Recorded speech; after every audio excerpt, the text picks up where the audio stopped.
एक सवाल कि इंसान आखिर चांद पर इंसानी बस्ती कब तक बसा सकेगा, और अगर इंसानी बस्ती बस भी जाती है तो खाने के लिए अनाज, पीने के लिए पानी और सबसे बड़ी बात सांस लेने के लिए ऑक्सीजन कहाँ से लाएगा।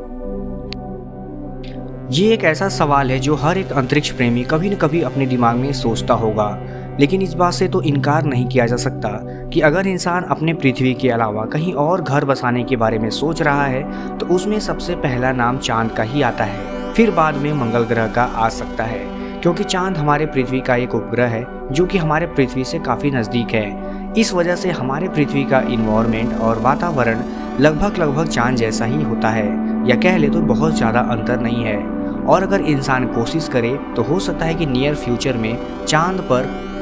एक मानव बस्ती बसाई जा सकती है। लेकिन सवाल अभी भी वही है कि रहने के लिए, खाने के लिए और सांस लेने के लिए संसाधन कहाँ से जुटाएगा। इस वीडियो में हम यही जानने वाले हैं कि अगर इंसान चांद पर रहता है तो सांस लेने के लिए ऑक्सीजन कहाँ से आएगा। चलिए जानते हैं।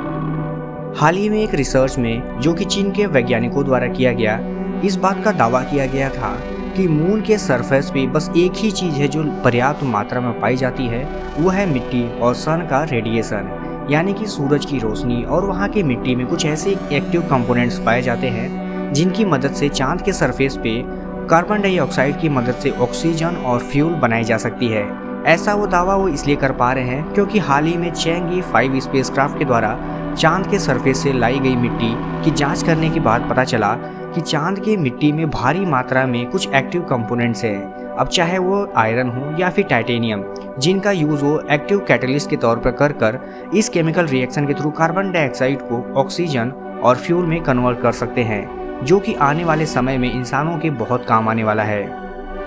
अगर इस दावे की बात किया जाए तो थोड़ी बहुत पॉसिबिलिटी तो दिखती है कि ऐसा हो भी सकता है, लेकिन इसमें सबसे अच्छी बात जो है वो ये है कि इस तरह के प्रयोग में किसी एक्स्ट्रा या बाहरी किसी ऐसे रिसोर्स की ज़रूरत नहीं पड़ेगी जो कि चांद पर ना हो। आपने हाल ही में देखा होगा नासा के परसिवरेंस रोवर द्वारा भी बहुत सारे एक्सपेरिमेंट किए गए, लेकिन कि परसिवरेंस रोवर को भी किसी एक्स्ट्रा एनर्जी की ज़रूरत पड़ती है, यानी कि पृथ्वी से ले गए न्यूक्लियर बैटरीज की, जो कि उसको बाध्य करती हैं कि आने वाले समय में उसकी लाइफ लिमिटेड हो जाती है। इसीलिए चीन के वैज्ञानिक मान रहे हैं कि वो एक ऐसे तरीके की खोज में है जिसे बाहर से एनर्जी की ज़रूरत ना पड़े, यानी कि वो सारे रिसोर्सेज जो कि उसे चांद के सरफेस पे ही मिल सकते हैं, बस उन्हीं का यूज़ किया जाए। यानी कि मिट्टी और सूरज की रोशनी के मदद से ही वो आने वाले समय में कार्बन डाइऑक्साइड की मदद से वाटर, ऑक्सीजन और फ्यूल बनाने वाले हैं, जो कि आने वाले समय में इंसानों की बस्ती बसाने के लिए बहुत कामयाब होगा।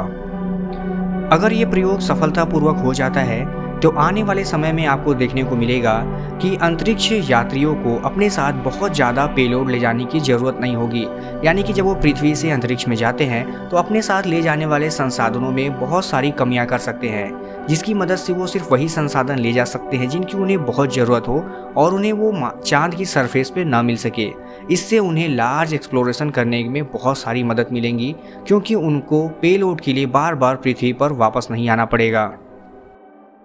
इसके अलावा चीन के वैज्ञानिक